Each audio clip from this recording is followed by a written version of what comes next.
الله وبركاته. استغفر الله الذي لا إله إلا هو الحي القيوم وأتوب إليه. لا حول ولا قوة إلا بالله العلي العظيم. استغفر الله ربي من كل جنب وأتوب إليه. لا حول ولا قوة إلا بالله العلي العظيم. الحمد لله نحمده ونستعينه ونستغفره ونؤمن به ونتوكل عليه ونعوذ بالله من شرور أنفسنا ومن سيئات أعمالنا. من يهده الله فلا مضل له ومن يضلل فلا هادي له. ونشهد أن لا إله إلا الله وحده لا شريك له. ونشهد أن سيدنا وسندنا وحبيب أرواحنا ومولانا محمدا عبد الله ورسوله. أما بعد فأعوذ بالله من الشيطان الرجيم. بسم الله الرحمن الرحيم. يا أيها الذين آمنوا كتب عليكم الصيام كما كتب على الذين من قبلكم لعلكم تتقون.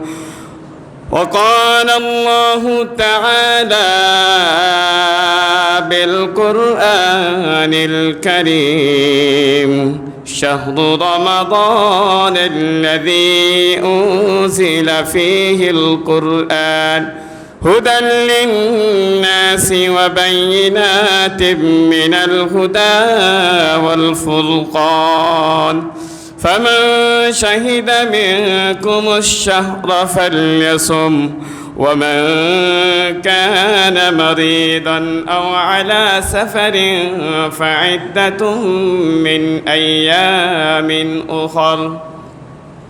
وقال رسول الله صلى الله عليه وسلم: الصيام والقرآن يشفعان للعبد. يقول الصيام: رب أني منعته النوم بالليل فشفعني فيه فيشفعان.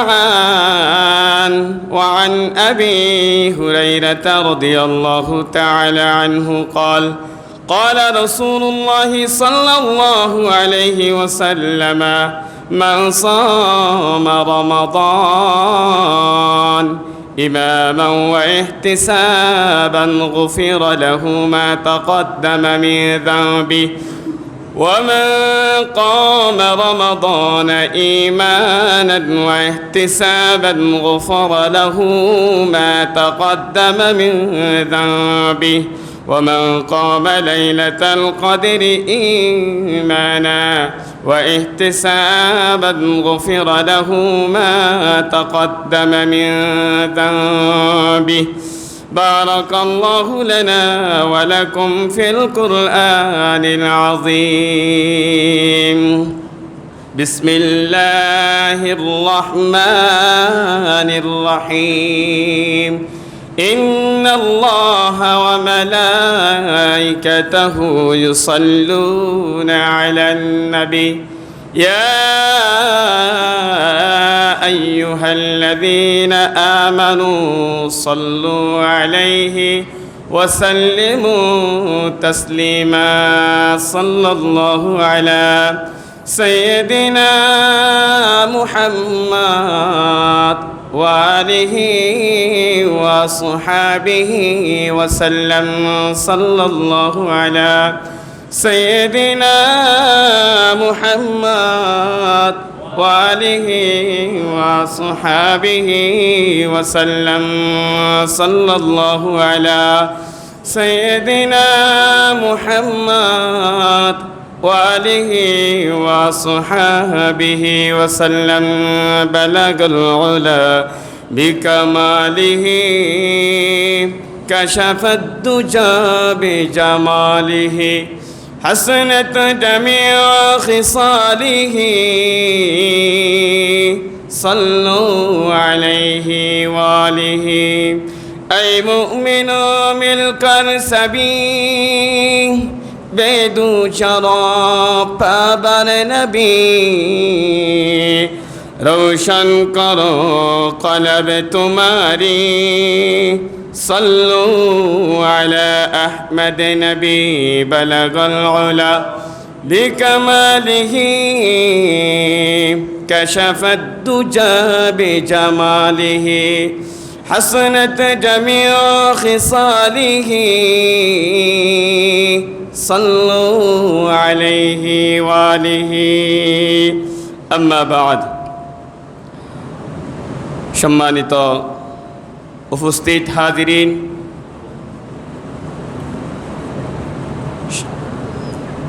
উপস্থিত সম্মানিত মুসল্লি সাহেবান, সর্বপ্রথম মহান রব্বুল আলামিনের দরবারে লাখো কোটি শুকরিয়া জ্ঞাপন করি যে মহান রব্বুল আলামিন আজকে আমাদেরকে এই শাবান মাসের তৃতীয় জুমা আদায় করার জন্য, যিনি আমাদেরকে এখানে আসার, বসার এবং গুরুত্বপূর্ণ কিছু কথা শোনার তৌফিক দান করছেন, সেই মহান রব্বুল আলামিনের দরবারে লাখো কোটি শুকরিয়া জ্ঞাপন করি। উপস্থিত সম্মানিত মুসল্লি সাহেবান, আমি আপনাদেরকে আমার অন্তরের অন্তরস্থল থেকে মুবারকবাদ এবং সালাম জ্ঞাপন করতেছি। আসসালামু আলাইকুম ওয়া রাহমাতুল্লাহি ওয়া বারাকাতুহু। আমাদের প্রত্যেকের আল্লাহ তাআলার প্রশংসা করতে হবে, সর্বাবস্থায় সবসময় আল্লাহ তাআলার প্রশংসা আমাদের করতে হবে, কারণ আল্লাহ তাআলা তিনি তার প্রশংসা করাটাকে সবচেয়ে বেশি গুরুত্ব দিয়েছেন। আমাদের পিতা, আদি পিতা আদম আলাইহিস সালামকে যখন সৃষ্টি করলেন, সৃষ্টির সূচনার পরে আল্লাহ তাআলা যখন তার দেহের মধ্যে রূহ প্রবেশ করালেন, প্রথম তার বাক্য ছিল আলহামদুলিল্লাহ। প্রথম তার বাক্য কী ছিল? আলহামদুলিল্লাহ। আদম আলাইহিস সালাম প্রথমেই তিনি যে ভাষা দিয়ে শুরু করলেন, সেই ভাষার নাম ছিল আলহামদুলিল্লাহ। আল্লাহ তাআলার প্রশংসা দিয়ে তিনি তার জবানের ভাষা তিনি শুরু করলেন। আজকে একটি স্মরণীয় দিন আমাদের কাছে আজকে উপস্থিত হয়েছেন, সেটি হচ্ছে 21শে ফেব্রুয়ারি। আমরা সবাই অবগত আছি এই সম্পর্কে। 21শে ফেব্রুয়ারি হচ্ছে আমাদের আন্তর্জাতিক মাতৃভাষা দিবস। আমি সেই বিষয় নিয়ে অল্প কিছু আলোচনা করব ইনশাল্লাহ। আর বাকি বিষয়ের, যেহেতু আমাদের সামনে রমজান মাস, সেই রমজান মাস সম্পর্কে কিছু গুরুত্বপূর্ণ আলোচনা করে আমি আমার আলোচনা একারে শেষ করব। ভাষাটা একটা জাতির জন্য খুবই গুরুত্বপূর্ণ একটা অধ্যায়। যে জাতি ভাষা জানে না, সে জাতি তার মনের ভাব মানুষের কাছে প্রকাশ করতে পারে না। ভাষাটা মানুষের জন্য আল্লাহ পাক রব্বুল আলামিন শিক্ষা দিয়েছেন। আল্লাহ তাআলা বললেন, আর-রহমান আল্লামাল কুরআন খালাকাল ইনসান আল্লামাহুল বায়ান। আর-রহমান, আল্লাহ তাআলা হচ্ছে দয়াবান। আর-রহমান আল্লামাল কুরআন, যিনি শিক্ষা দিয়েছেন কোরআন। খলাকাল ইনসান, কাকে শিক্ষা দিয়েছেন সেটা বলতেছে খলাকাল ইনসান, মানুষদেরকে শিক্ষা দিয়েছেন। তাহলে শিক্ষা দেওয়ার জন্য যেটা প্রয়োজন সেটা কি? ভাষা। আল্লামাহুল বায়ান, মানুষে যেন কথা বলতে পারে, আল্লাহ তাআলা সেই কথাটা শিক্ষা দিলেন, আল্লামাহুল বায়ান। আল্লাহ পাক রব্বুল আলামিন আরো বলেছেন, ইকরা বিসমি রাব্বিকাল্লাযী খালাক খালাকাল ইনসানা মিন আলাক ইকরা ওয়া রাব্বুকাল আকরাম আল্লাযী আল্লামা বিল কলম।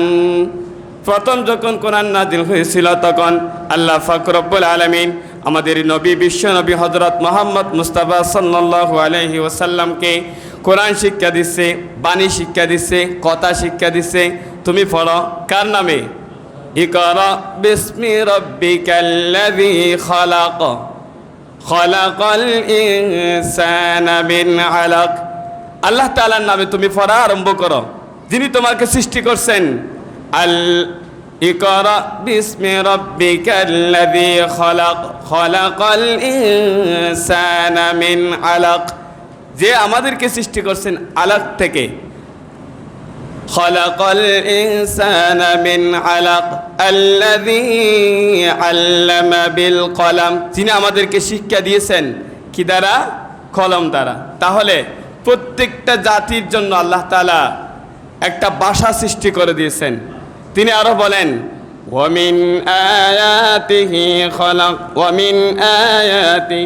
خلق السماوات والأرض واختلاف ألسنتكم وألوانكم إن في ذلك لآيات للعالمين। আল্লাহ তাআলা যে তিনি আসমান এবং জমিনের মধ্যে যা কিছু নিদর্শন তিনি সৃষ্টি করেছেন, পৃথিবীর মধ্যে আকাশমণ্ডলী এবং পৃথিবী তিনি সৃষ্টি করেছেন, এবং তোমাদের জন্য সৃষ্টি করে দিয়েছেন ভাষা। আমাদের জন্য কি সৃষ্টি করলেন? ভাষা সৃষ্টি করলেন, বর্ণের বৈচিত্র্য সৃষ্টি করলেন। এতে জ্ঞানীদের জন্য অনেক নিদর্শন রয়েছে। তার মানে আল্লাহ তাআলা আমাদেরকে সৃষ্টি করলেন, আকাশ সৃষ্টি করলেন, জমিন সৃষ্টি করলেন, মানুষ সৃষ্টি করলেন। সৃষ্টি করার পর তিনি এক এক জাতিকে এক এক বর্ণ, এক এক কালার, এক এক সিস্টেম এবং একক ভাষা দিয়ে সৃষ্টি করেছেন। তাহলে এক এক জাতির এক একটা ভাষা রয়েছে। এই ভাষার সৃষ্টি হয়েছিল হযরত নূহ আলাইহিস সালাম থেকে। হযরত নূহ আলাইহিস সালামের প্লাবনের পরে অনেক জাতি, অনেক মানুষ, যে মানুষরা ধ্বংস হয়ে গেছিল তার মধ্যে মুষ্টিময় কিছু মানুষ বেঁচে ছিল। তারা বিভিন্ন জায়গায় গিয়ে, প্লাবন যখন শেষ হয়েছিল, তারা বিভিন্ন জায়গায় গিয়ে তারা বসবাস শুরু করলো। তাদের যে আগের যে ভাষা ছিল, আদি ভাষা ছিল, সেটা তারা দীর্ঘদিন নৌকায় থাকার কারণে তাদের নিজেদের ভাষাটা তারা ভুলে গিয়েছিল। ফলে তারা বিভিন্ন জায়গায় গিয়ে তারা নতুন নতুন ভাষার আবিষ্কার সৃষ্টি হলো। তখন থেকে পৃথিবীতে বিভিন্ন ভাষার সৃষ্টি হলো।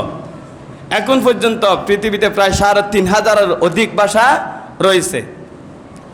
এই ভাষা প্রত্যেক জাতি তাদের নিজস্ব ভাষাকে লালন করার জন্য, পালন করার জন্য প্রত্যেকে চেষ্টা করে গিয়েছে, কিন্তু কেউ জীবন দেয় নাই। একমাত্র একটি মাত্র জাতি যারা ভাষার জন্য জীবন দিয়েছে, সেটা হচ্ছে বাঙালি জাতি। আমরা বাংলার জন্য, বাংলা ভাষার জন্য জীবন দিয়েছি। 1952 সালের 21শে ফেব্রুয়ারি আজকের এই দিনে যারা রক্ত দিয়েছেন, শহীদ হয়েছেন ভাষার জন্য, তাদের স্মরণে, তাদের জন্য আমরা তাদের কাছে দোয়া কামনা করি, তাদের জন্য আল্লাহ তাআলার কাছে শহীদি মর্যাদা কামনা করি।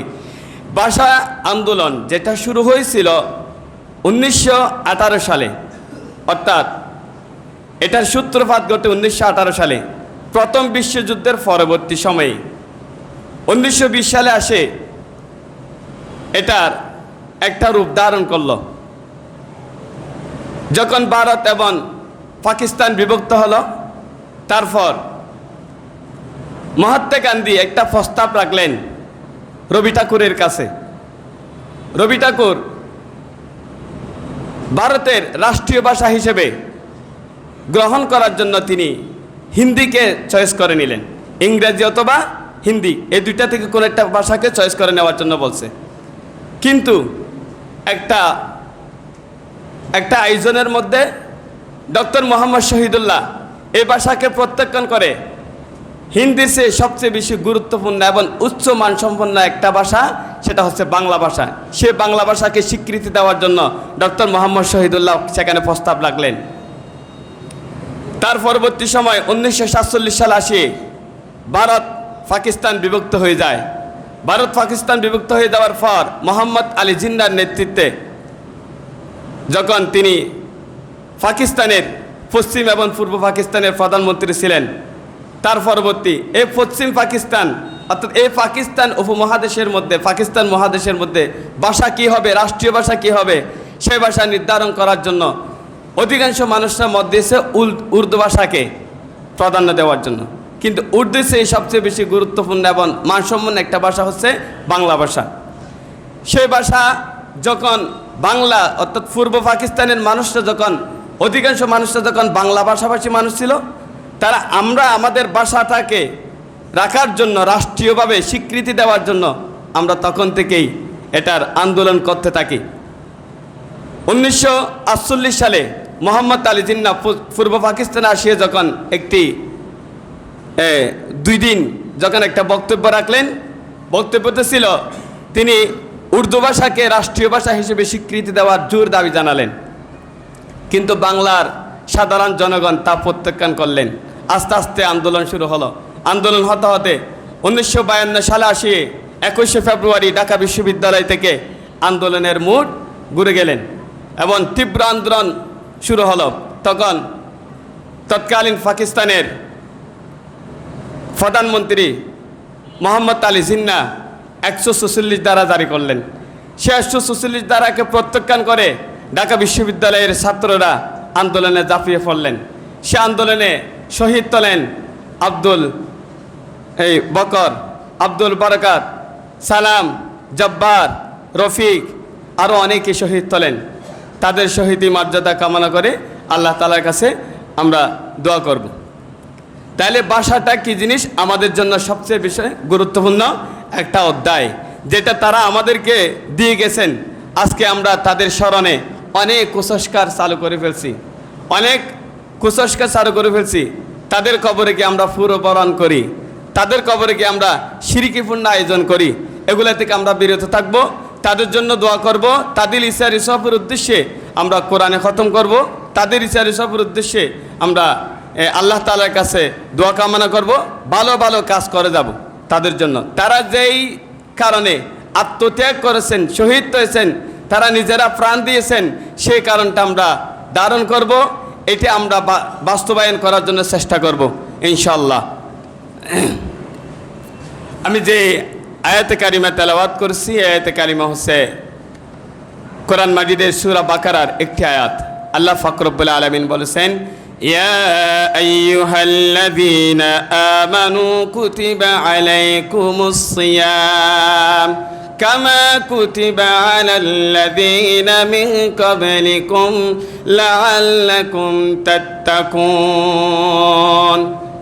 আল্লাহ তাআলা যখন ডাক দিলেন, ইয়া আইয়ুহাল্লাযীনা আমানু, হে ঈমানদারগণ, কুতিবা আলাইকুমুস সিয়াম, আমি তোমাদের জন্য ফরজ করে দিয়েছি সিয়ামকে, রোজা রাখাকে, পানাহার থাকাকে।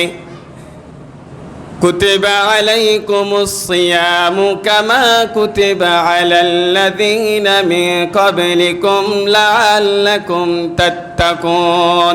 আমি রোজাকে ফরজ করিয়াছি তোমাদের উপর যেমনিভাবে ফরজ করিয়াছিলাম পূর্ববর্তীদের উপরে। তার মানে রোজা আমাদের উপর ফরজ তা নয়, রোজা আদিকাল থেকে ফরজ ছিল। প্রত্যেক নবী রাসূলদের কাছ থেকে রোজা কি ছিল? ফরজ ছিল। আমাদের আগে যারা গিয়েছে, যে জাতিগুলো চলে গেছে, তাদের উপরে রোজা কি ছিল? ফরজ ছিল। শুধু আমাদের উপর নয়, যেন আমরা তাকওয়া অর্জন করতে পারি। এখন তাকওয়াটা কি? রোজার মধ্যে তাকওয়ার সম্পর্কটা কি? তাকওয়া হচ্ছে এমন একটা বিষয় যেটা সর্বাবস্থায় আল্লাহ তাআলাকে ভয় করা যায়। যে তাকওয়া অর্জন করলে আল্লাহ তাআলাকে সর্বাবস্থায় ভয় করা যায়। ইসলামের প্রাথমিক যুগে নবী করিম সাল্লাল্লাহু আলাইহি ওয়াসাল্লাম একজন সাহাবীকে সবচেয়ে বেশি ভালোবাসতেন, তাকে সবচেয়ে বেশি পছন্দ করতেন। সাহাবীরা বলছে, ইয়া রাসূলুল্লাহ, আপনি অমুককে সবচেয়ে বেশি ভালোবাসেন, আমাদেরকে তার মতো ভালোবাসেন না। তাকওয়ার গুণ বর্ণনা করতে গিয়ে এ হাদিসটি বুখারীতে স্থান পেয়েছে।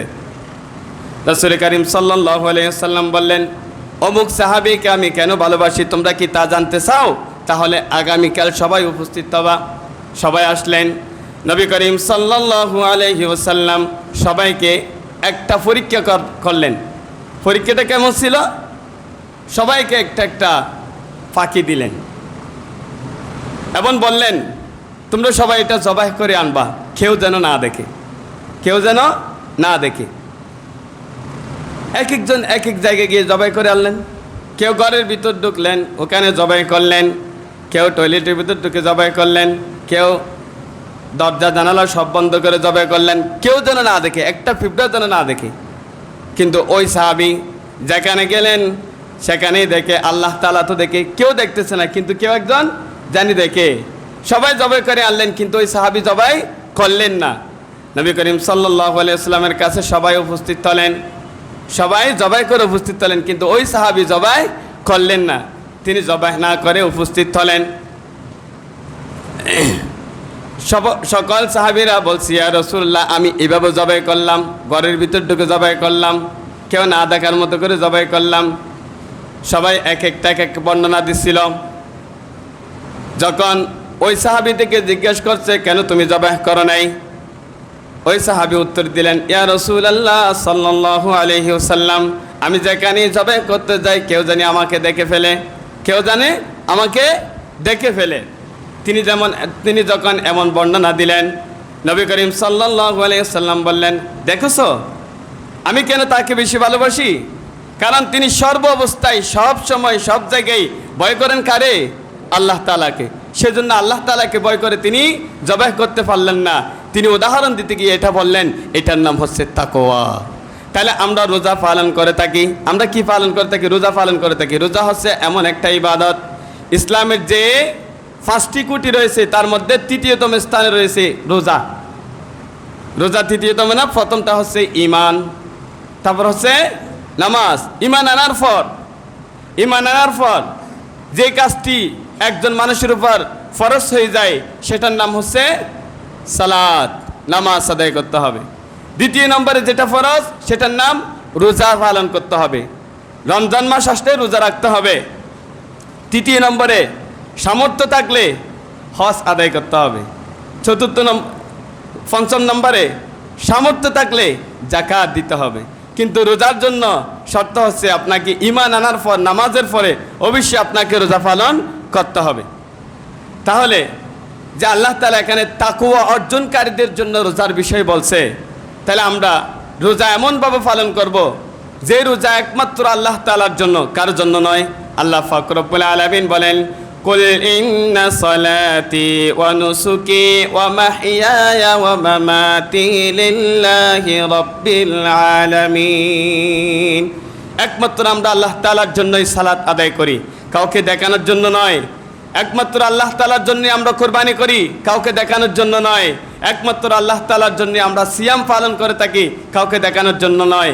আমার জীবন, আমার মৃত্যু, আমার হায়াত, আমার সবটুকুন কার জন্য? আল্লাহ তাআলার জন্য। এই জন্য আমরা রোজা পালন করব কার জন্য? আল্লাহ তাআলার জন্য। আল্লাহ তাআলা এই জন্য বলছে, আমি রোজা তোমাদের উপর ফরজ করিয়াছি, যেভাবে ফরজ করিয়াছিলাম পূর্ববর্তীদের উপর। তারাও যেমন রোজা পালন করছে আমরাও রোজা পালন করব। তবে সিস্টেমটা একটু ভিন্ন। সিস্টেমটা একটু কি ভিন্ন? যেভাবে রাসূল সাল্লাল্লাহু আলাইহি ওয়াসাল্লাম আমাদেরকে দেখিয়ে দিয়েছে সেভাবেই পালন করতে হবে। তিনি কিভাবে দেখিয়ে দিয়েছেন আমি তার বর্ণনা একটু পরে বলবো।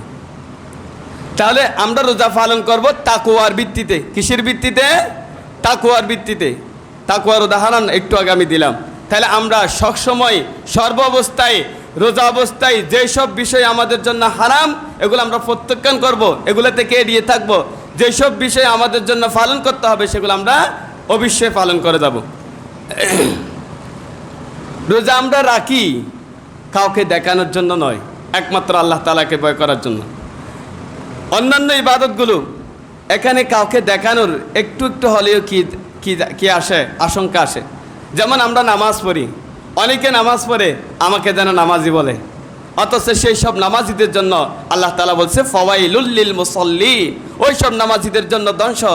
আল্লাযীনা হুম আন সালাতিহিম সাহুন আল্লাযীনা হুম ইউরাউন ওয়া ইয়ামনাউনাল মাউন। আল্লাহ তাআলা ওইসব নামাজীদের জন্য ধ্বংস বলছে। কিন্তু রোজা নামাজ যখন আমরা আদায় করতে আসি তখন মানুষরা দেখে, মানুষরা যেন বলে আমরা নামাজি। আমরা যখন হজ করতে যাই মানুষরা যেন আমাদেরকে হাজি বলে, এই জন্য আমরা হজ করতে যাই। অনেকে আছে, সবাই না। তাকওয়া হচ্ছে এখানে অন্তরের ভিতরে আপনি কোন হাল আছে, কোন নিয়তে আপনি আল্লাহ তাআলার দরবারে গিয়ে হাজিরা দিতে যাচ্ছেন, কাবাগরে গিয়ে হজ করতে যাচ্ছেন, সেটা আল্লাহ তাআলাই সবচেয়ে বেশি ভালো জানে। তবে আপনার নিয়তটা বিশুদ্ধ কিনা সেটা অবশ্যই আপনাকে কি করতে হবে, বেছে নিতে হবে। তাহলে এইটা এখানেও মানুষ দেখানোর কিছু থাকতে পারে। আবার যাকাত যখন দেয়, দান যখন করে, তখন মানুষটা যেন বলে দানশীল ব্যক্তি। এখানেও মানুষটা দেখানোর মতো কিছু থাকে। কিন্তু আল্লাহ তাআলা সিয়ামটাকে এমনভাবে দিলেন যে সিয়াম পালনকারী একমাত্র আল্লাহ তাআলার সন্তুষ্টির জন্য পালন করবে।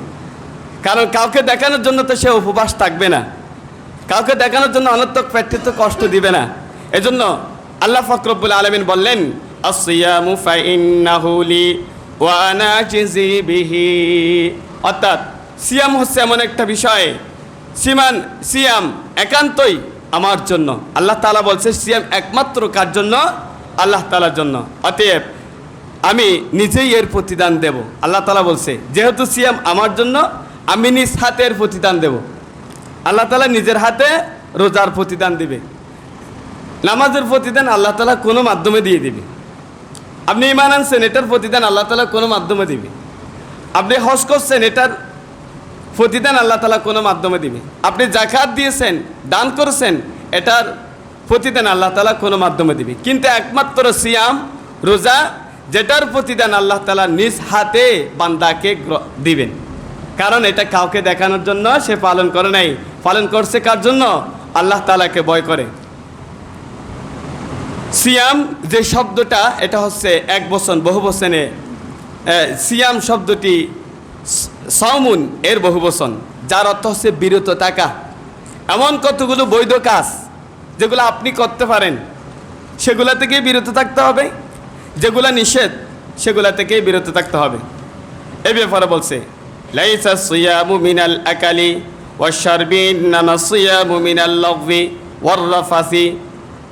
ফানাহার বর্জন করার নাম সিয়াম নয়। শুধু সেহরি খাইলাম, শেষ রাত্রে উঠিয়ে সেহরি খাইলাম, যখন সূর্য অস্ত যাবে তখন আমি ইফতার করলাম, মাঝখানে যে কিছু না খাইলাম, এটার নাম সিয়াম নয়। সিয়াম কোনটা সেটা বলছে, সিয়াম হলো অনর্থক ও অশ্লীল কথা এবং অশ্লীল কাজকর্ম থেকে নিজেকে বিরত রাখার নামই হচ্ছে কি সিয়াম। তাহলে আমি রোজা রাখলাম, সেহরি খাইলাম, ইফতার পর্যন্ত আমি কিছু খাবো না, ইফতারে আসার পর আমি খাওয়ার জন্য প্রস্তুতি নিব। এর মাঝখানে যতগুলা অপকর্ম আছে, যতগুলো অবৈধ কাজ আছে, গীবত করা, অন্যায় কাজ করা, অপরাধমূলক কাজ করা, সেগুলো থেকে বিরত থাকতে হবে। সেজন্য সিয়াম শব্দটার নাম হচ্ছে বিরত থাকা। শুধু ফানাহাত থেকে, অর্থাৎ কিছু না খেয়েই বিরত থাকার নাম বিরত থাকা নয়। প্রত্যেকটি অবৈধপূর্ণ কাজ, অশ্লীল কথা, কর্ম, সবগুলা থেকে বিরত থাকার নাম হচ্ছে কি সিয়াম। রাসূল করিম সাল্লাল্লাহু আলাইহি ওয়াসাল্লাম বললেন মান লাম ইয়াদউ কাওলাজ যাওরি ওয়াল আমালি বিহি ওয়াল জাহলি ফালাইসা লিল্লাহি হাজাতান আন ইয়াদউ তাআমাহু ওয়া শারাবাহু। যে ব্যক্তি পাপ, মিথ্যা বা অন্যায় কথা, অন্যায় কাজ, ক্রোধ এবং মূর্খতা সুলভ আচরণ, অজ্ঞতামূলক কাজ ত্যাগ করতে পারল না, তার রোজা পালন করা আল্লাহর কোনো প্রয়োজন নেই। অর্থাৎ যে ব্যক্তি অন্যায় কাজ, মিথ্যা এবং নিজের ক্রোধকে, মূর্খতা সুলভ আচরণকে যে পরিহার করতে পারল না, তার রোজা আল্লাহ তাআলার কাছে গ্রহণযোগ্য হবে না। সেজন্য আমরা রোজা পালন করব একমাত্র আল্লাহ তাআলার জন্য, যে রোজার মাধ্যমে আমাদের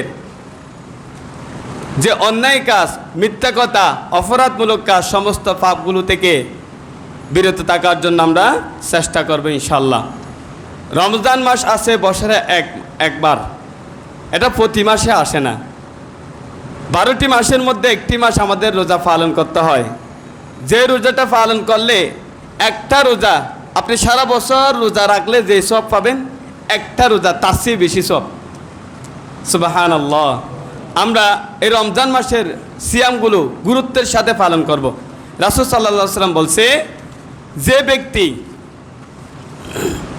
যে ব্যক্তি সারা দিন পানাহার থাকবে এবং সারা রাত আল্লাহ তাআলার ইবাদতে কাটাবে, তার সিয়ামটা আল্লাহ তাআলা কবুল করবে। এই ব্যাপারে রাসূল সাল্লাল্লাহু আলাইহি ওয়াসাল্লাম বলেন, আন আবি হুরায়রা রাদিয়াল্লাহু তাআলা আনহু قال قال رسول الله صلى الله عليه وسلم من صام رمضان إيمانا واحتسابا غفر له ما تقدم من ذنبه ومن قام رمضان إيمانا واحتسابا غفر له ما تقدم من ذنبه ومن قام ليلة القدر إيمانا واحتسابا غفر له ما تقدم من ذنبه। হযরত আবু হুরায়রা রাদিয়াল্লাহু তাআলা আনহু থেকে বর্ণিত, তিনি বলেন, রাসূল সাল্লাল্লাহু আলাইহি ওয়াসাল্লাম ইরশাদ করেছেন, মান সামা রমাদানা ঈমানান ওয়া ইহতিসাবান গুফিরা লাহু মা তাকদ্দামা মিন যানবি। যে ব্যক্তি ঈমান ও ইহতিবাসের সাথে রমজান মাসের সিয়াম পালন করবে, তার অতীত অপরাধসমূহ ক্ষমা করে দেওয়া হবে। যে ব্যক্তি রোজা রাখবে ঈমানের সাথে এবং ইহতিসাবের সাথে, ইখলাসের সাথে, যে ব্যক্তি রোজা রাখবে, আল্লাহ তাআলা তার অতীতের সমস্ত গুনাহগুলো ক্ষমা করে দিবে। সুবহানাল্লাহ। তাহলে রোজা রাখার বিষয়ে প্রথম যে জিনিসটা লাগবে, আপনাকে ঈমান মজবুত রাখতে হবে। আপনার ঈমান যদি মজবুত না থাকে, আপনি যদি শুধুই পানাহার থাকেন, সেহরি খাইছেন, ইফতারের অপেক্ষা করতেছেন, আপনার রোজাটা রোজা হবে না, আপনার এটা এমনি উপবাস থাকার মতো হবে। সেজন্য বলছে, প্রথমে আপনার ঈমানকে পরিশুদ্ধ করে নিতে হবে, আপনার ঈমানকে মজবুত করে নিতে হবে। আপনি কার জন্য রোজা রাখতেছেন, কিসের জন্য আপনি উপবাস থাকতেছেন, কিসের জন্য আপনি এত কষ্ট করতেছেন, একমাত্র আল্লাহ তাআলার জন্য। সেই ঈমানটা আপনাকে মজবুত করতে হবে। এরপরে যে বিষয়টা বললেন, ইহতিসাবের সাথে, ইখলাসের সাথে, একনিষ্ঠতার সাথে আপনি আল্লাহ তাআলার জন্যই রোজা রাখবেন। তাহলে এখানে রোজা রাখার বিষয়ে কয়টি বিষয় বলছে? ঈমান আনতে হবে, ঈমান মজবুত রাখতে হবে, ঈমানের মানদণ্ডে আপনাকে 1 নম্বর হতে হবে। তারপর আপনার ইখলাসের সাথে, একনিষ্ঠতার সাথে আপনাকে রোজাটা পালন করতে হবে। কাউকে দেখানোর জন্য নয়, একমাত্র আল্লাহ তাআলাকে দেখানোর জন্য। কাউকে ভয় করার জন্য নয়, একমাত্র আল্লাহ তাআলাকে ভয় করার জন্য। আপনি রোজা রাখেন নাই, 500 জন মানুষ বলবে মনে হয় আমি রোজা রাখি নাই, ও মনে হয় আমাকে বেরোজার বলবে, হ্যাঁ, সেই জন্য আপনি তাকে ভয় করে নয়, কাউকে ভয় করে না, একমাত্র আল্লাহ তাআলাকে ভয় করে রোজা রাখবেন। আমাদের গ্রামে গঞ্জে দেখা যায়, যারা রোজা রাখে না, এমনি চায়ের দোকানগুলো বন্ধ থাকে, যারা রোজা রাখে না তারা ওই যে চায়ের দোকানের এক পাশে একটা পর্দা দেয়, সেখানে গিয়ে সবাই খাবার খায়। কেউ দেখে না, দেখে কে? আল্লাহ তাআলা। এই চোরামি কাজ আমরা করব না, এই অপরাধমূলক কাজ আমরা করব না। এটা যে করতেছে, যারা এই ব্যবসাটা করতেছে, কিছু পাওয়ার আশায়, দুনিয়ার কিছু সামান্য জিনিস আমরা যদি ত্যাগ করি, আখিরাতে আল্লাহ তাআলা আমাদেরকে দিবি। আপনি পুরা বছরটা ব্যবসা করছেন, 1 মাস আপনি ব্যবসা না করেন, কিন্তু আমরা কি করি, ওই কিছু মানুষ খাওয়ার জন্য আমরা বলি এটা হিন্দুরা আছে, অমুক অমুসলিমরা আছে, তারা তো রোজা রাখে না, তাদের খাবারের ব্যবস্থা করতে হবে না। এখন তাদের নাম দিয়ে অনেক মুসলমান ঘরে জন্মগ্রহণ করছে, অথচ তারা সেখানে পর্দার পিছনে গিয়ে খাবার গ্রহণ করতেছে। নাউজুবিল্লাহ। এই কাজ থেকে, গর্হিত কাজ থেকে আমরা বিরত থাকার জন্য চেষ্টা করব। সমাজ যদি এরকম দেখি, তাহলে আমরা হাত দ্বারা বাধা প্রদান করব। যদি শক্তি থাকে হাত দ্বারা বাধা প্রদান করব, যদি হাতে শক্তি না থাকে মুখ দিয়ে বাধা প্রদান করব, তাতে শক্তি না থাকলে অন্তর দ্বারা তাকে ঘৃণা করব এবং সেই কাজটা ত্যাগ করার জন্য, সমাজ থেকে দূরীভূত করার জন্য মনে মনে পরিকল্পনা করব এবং সংকল্পবদ্ধ হব ইনশাআল্লাহ। এটাকে বলছে ওয়াযালিকা আদাফুল ঈমান। ঈমানের সবচেয়ে বেশি দুর্বলতম কাজ হচ্ছে এটা। এরপরে ومن قام رمضان إيمانا واحتسابا غفر له ما تقدم من ذنبه ومن قام ليلة القدر إيمانا واحتسابا غفر له ما تقدم من ذنبه। যে ব্যক্তি রমজানের রজনীতে ঈমান ও ইহতিসাবের সাথে ইবাদতে নিয়োজিত থাকবে, ঈমানের সাথে ইহতিসাবের সাথে, ইখলাসের সাথে, একনিষ্ঠতার সাথে যে রমজান মাসটা কাটিয়ে দিবি ইবাদতের মধ্যে, তার ব্যাপারে বলছে তার পূর্ববর্তী সমস্ত গুনাহ পরিমার্জন করা হবে। তার আগের যে গুনাহগুলো আছে এগুলো আল্লাহ তাআলা কি করে দিবে? মাফ করে দিবে। সমস্ত সগীরা গুনাহ মাফ করে দিবে, কিন্তু কবিরা গুনাহ আল্লাহ তাআলা মাফ করবে না। যেগুলো শিরিক গুনাহ আল্লাহ তাআলা মাফ করবে না যতক্ষণ না আপনি আল্লাহ তাআলার কাছে ক্ষমা না চাইবেন। আল্লাহ তাআলার হক আপনি যদি নষ্ট করেন, যতক্ষণ আল্লাহ তাআলার কাছে আপনি ক্ষমা না চাইবেন ততক্ষণ আপনাকে ক্ষমা করবে না। সগীরা সমস্ত গুনাহগুলো ক্ষমা করে দিবে। আমি এটার উদাহরণ দিতে গিয়ে একটা কথা বলবো। বনী ইসরায়েলের এক জাতি, এক ব্যক্তি, তিনি 1000 বছর বাঁচছিলেন। 1000 বছর তিনি ইবাদত করছে।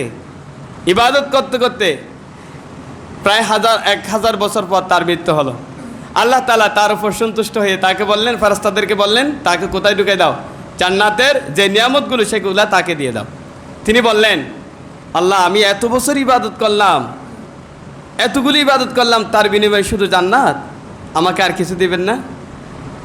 ওই ব্যক্তিকে তিনি যখন এই কথা আল্লাহ তাআলার কাছে উল্টা প্রশ্ন করলেন, ফেরেশতাদেরকে বললেন, তোমরা তাকে কোথায় নিয়ে দাও? জাহান্নামে ঢুকাবে না, জাহান্নামের কাছাকাছি, 1000 বছরের দূরত্ব, জাহান্নামের কাছাকাছি নিয়ে যাবা। জাহান্নামের আগুন হচ্ছে এত উত্তপ্ত আগুন, যে আগুনের চিলকা, যে আগুনের গরম মানুষরা সহ্য করতে পারবে না। দুনিয়ার আগুন জ্বললে আমাদের চামড়া পুড়ে যায়, জাহান্নামের আগুনের উত্তপ্তের কারণে আমাদের কলিজাটা পুড়ে যাবে। আগে কলিজা জ্বলবে, তারপর আস্তে আস্তে চামড়াতে আসবে। ওই ব্যক্তিকে যখন জাহান্নামের কিনারা নিয়ে গেল, তখন তার পিপাসা রাখছে, প্রচণ্ড গরমের কারণে তার পিপাসা রাখছে। ফেরেশতাদেরকে বললেন, আমাকে এক গ্লাস পানির ব্যবস্থা করে দাও। ফেরেশতারা বললেন, এটা তো এমন জায়গা না যেখানে তুমি পানি চাইলে পানি খেতে পারবা। তোমাকে যদি পানি দিতে হয়, তুমি যদি পানি খেতে চাও, তাহলে তোমাকে 500 বছরের ইবাদত দিয়ে দিতে হবে। তিনি বলছে, আমি যদি বাঁচতে নাই পারি, তাহলে আমি 500 বছর ইবাদত নিয়ে, 1000 বছর ইবাদত নিয়ে করবোটা কি?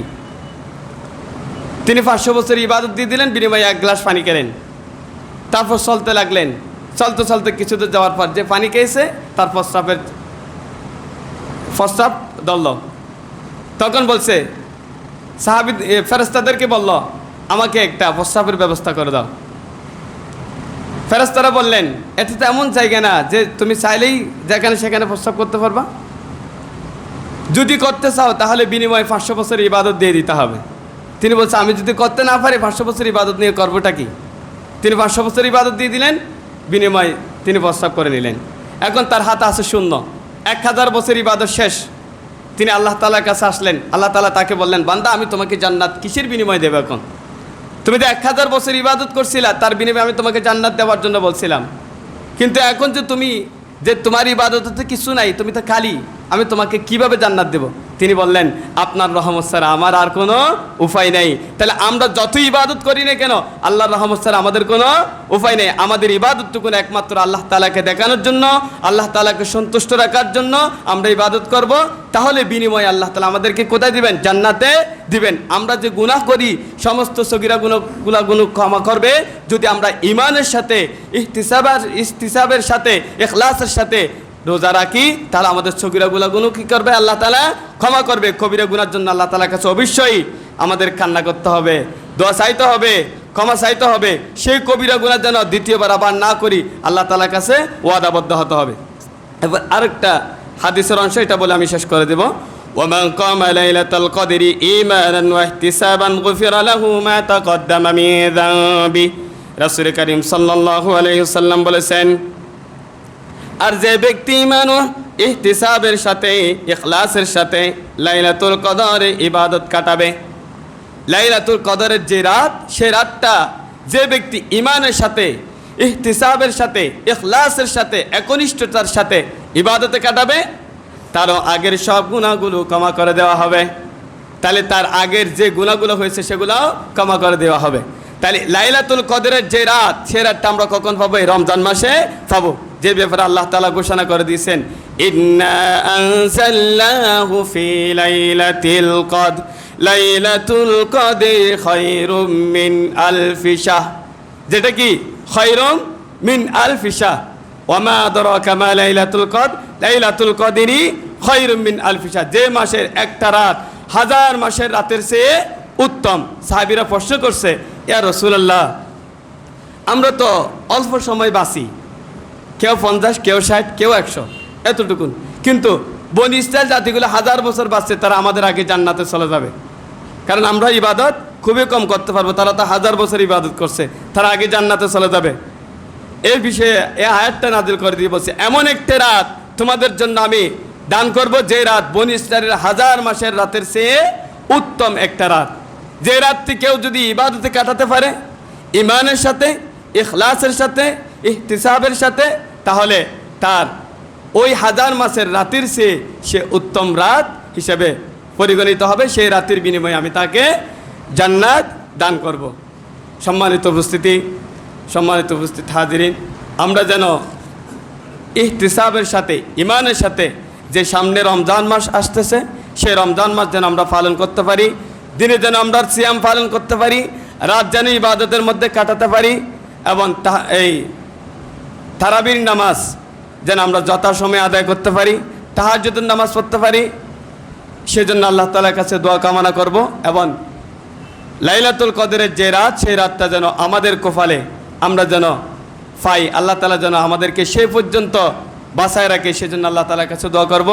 আমি এতক্ষণ পর্যন্ত যতটুকু আলোচনা করছি, এইসব আলোচনার মধ্যে যা ভুল ত্রুটি হয় আল্লাহ তাআলার কাছে দোয়া, ভুলের জন্য ক্ষমা চাই। যা কিছু আমরা ভালো পাবো এগুলো আমরা আমল করার জন্য চেষ্টা করব। ওমা তাওফিকি ইল্লা বিল্লাহ। আসসালামু আলাইকুম ওয়া রাহমাতুল্লাহ। যারা কবুলের জুমা আদায়